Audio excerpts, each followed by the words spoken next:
I've had to change some things because I've gotten older and my body changed.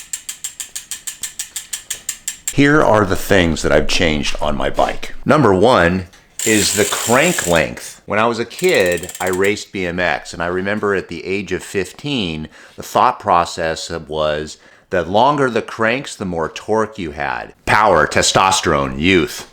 The longer the cranks, the more power you can get out of the gate. That was the idea. Fast forward to the age of 30, and now I'm using 172.5 millimeter cranks. At 35 years old, now I'm using 170 millimeter cranks. Now at my age, I'm using 165 millimeter cranks. And there's a reason why, and it's not because Tadej Pogacar is using them. As you get older, we develop osteoarthritis or femoral acetabular impingement of the hip. In simple terms, what that means is we cannot flex our hip up to our chest as much because we get a pinching of the bone structure. It's not an issue of flexibility of the muscle. This is a skeleton here. Now, what you're looking at, this is the kneecap. This is the femur, or the top bone of our body. This is the shin. This is your foot. And right here, there is a round piece. You could see this. And this is a very smooth surface. This is the part that goes into the pelvis. Now, what you should think of with this round piece here, this is kind of like a Tupperware type of structure that's super smooth, and imagine there's olive oil on that. So it's nice and slippery. This is called cartilage. And what happens is it fits into this structure here, just like this. And what happens is when you flex your hip up and down and up and down, it should be a nice, smooth structure. Now, in the case of osteoarthritis, imagine this nice, smooth Tupperware right here with olive oil. Someone took an ice pick and just stabbed it multiple times, like someone in a prison just shanking another person, just 30 or 40 different stabs to it. All of a sudden now, the olive oil seeps into the bone and it becomes very, very rough. This is known as osteoarthritis. Now, when that happens, also on the inner surface of here, this starts to develop damage as well. Now you have a rough surface of the femur rubbing up against a rough surface of the acetabulum here. Now, the body knows exactly what to do for this. It starts to try to protect it and stabilize it. And how it does that is by tightening the muscles, and this is why flexibility sometimes will give you some temporary relief. But the body is always trying to stabilize the area, trying to protect it. So using muscles actually takes quite a bit of energy. So the body, in its infinite wisdom, knows that it wants to try to protect the area with using less energy. So what happens is you start to form little bone spurs on the edges here to try to fuse and protect the area. Now, I'll show you in just a moment how to test for this, but essentially what that means is instead of smooth motions as you bring your hip up or as you pedal, now it becomes very rough, and you can tell this because you start to get a pinching where the bone hits the other bone. This is what happens with osteoarthritis. Now, to complicate matters, some people have a very open joint. And what this means is if their acetabulum is shaped like this bone has a lot of room to move. So these are people that are super flexible just naturally. Some people have a shape very similar to this. So once that femur fits in, they don't have a lot of room. So the femur hits up against the acetabulum. This is called femoral acetabular impingement, and even young people can get this. And essentially what this boils down to is it doesn't matter how flexible your muscles are, when the bone hits the bone, the joint stops. And if you push it too far, you get pain. So here's a good way to test for femoral acetabular impingement. You lie down in your bed and you bring one knee up to about 90 degrees to your torso. Then what you're going to do is you're going to take your foot and you're going to bring it out away from your body this way. You've seen stretches like the figure fours like this. you're going to do the exact opposite. What you do is you bring it out. Then you flex your hip to your chest, and you can see how much my hip just essentially stops. Some people can bring their foot way out to about 45 degrees and literally bring their hip to their chest. Those people do not have femoral acetabular impingement. But this is usually found in aging, but some people have it just genetically because of the shape of the bones. So you can test each side. You could bring a knee up to about 90 degrees, bring the foot out, and then bring the hip up, and you could see that my right hip actually comes up a lot higher than my left hip. So you need to do a bike fit. See that? You need to do a bike fit based upon the anatomy of the most restricted hip. And when I first changed my crank lengths, I noticed a big difference in just hip comfort. And after 2 rides or so, I forgot all about the crank length. The second thing that I've changed is the reach. How come they never put the number on these things? Are they trying to hide our size? I'm using a way shorter stem now. It used to be 100 millimeters, now it's 90. Why did I change? The reason why is because you get shorter as you age. Not your arms, but your torso. Here's how you get shorter. This is a plastic model of a spine, and these are the individual vertebrae. These are the white parts. The yellowish parts are called spinal discs, and there are 23 individual spinal discs along the entire spine. As we age, these discs tend to dry up. Now, this is not as simple as just drink more water, because we really don't have a lot of control over this.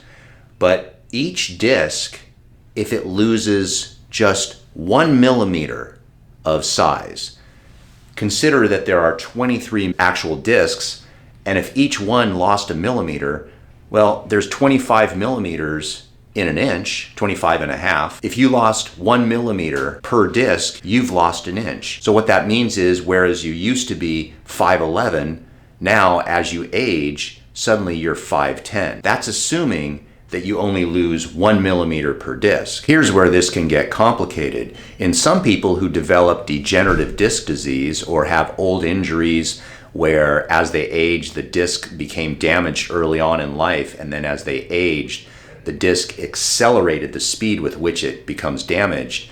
Some of these lower discs in your lower back, for example, you can measure it here. This is just a plastic model, of course, but some people have anywhere between 10 to 12 millimeters of disc space there. In my particular case, I have one disc between L4 and L5 where I've lost 90% of the disc. In other words, there's only about 1 millimeter of disc left, if that. That was because as a young child, I didn't always stick the landing. But if I lose, just by natural aging, about 23 millimeters, and then in addition to that, in just one disc, I lose 9 millimeters, we're talking 32 millimeters of height loss. Some people are unfortunate is that they really didn't stick the landing as a young person, and they may have lost 9 millimeters in 3 or 4 discs. And because the actual torso shrinks, that affects the actual reach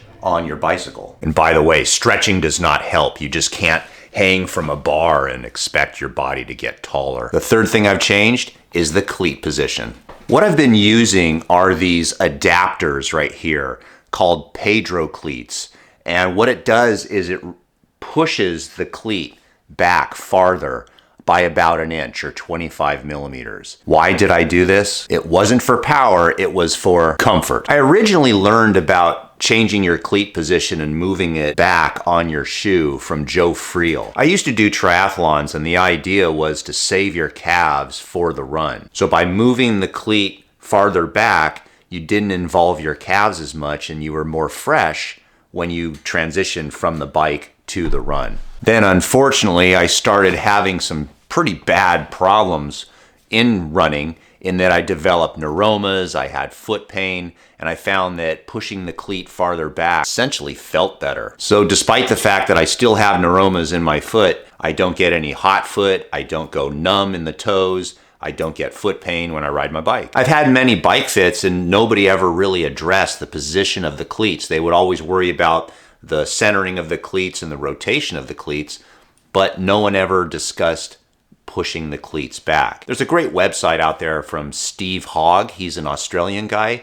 He no longer does bike fits, and hopefully his website will stay up for a lot longer, even though he's not doing bike fits anymore, because it was a great resource to learn how to do these things yourself. But now there's some great resources on YouTube. There's Bike Fit James, there's the Neil guy. There's a lot of good information. Almost all of them say the same exact thing, that if you're having foot problems, you push your cleat backwards as far as it will go. Now, the great thing about these Pedro cleats is you don't have to drill your shoes. Let me show you an old shoe that I used. This is an old Shimano shoe that I had, and I essentially had to drill holes in the bottom and extend this and then drill through the inside to make sure and get my cleat way back. Unfortunately, this takes a lot of guts to drill into your shoe. But with these new adapters right here, then you just attach this to the normal holes of your shoe and it pushes it back about 25 millimeters. Pretty cool. One of the disadvantages of these Pedro cleats is that it does put your toes way in front of the pedal spindle. And what happens is, if you're going super slow in like a parking lot and trying to make a very sharp turn, the front of your toe can hit the back of the front wheel. People always have a concern with this, but for the most part, during normal riding, you're never making that sharp of a turn. So the toe overlap is really not that big of a deal.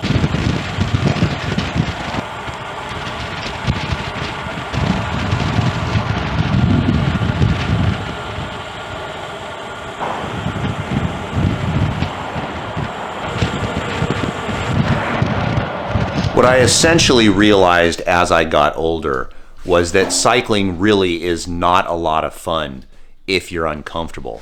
And aerodynamics is important, of course, power to weight ratios, all these things that people worry about. But ultimately, if you're not comfortable, you're not going to go fast because you're just not having a good time. Have you changed anything about your bike fit since you've gotten older? Let me know in the comment section down below. And lastly, if you'd like to support the channel, if you're on your desktop, right next to the subscribe button is a thing called join, and you can help support the channel. There's 3 tiers of support. Essentially pays for the food that I'm going to eat after I ride my bike.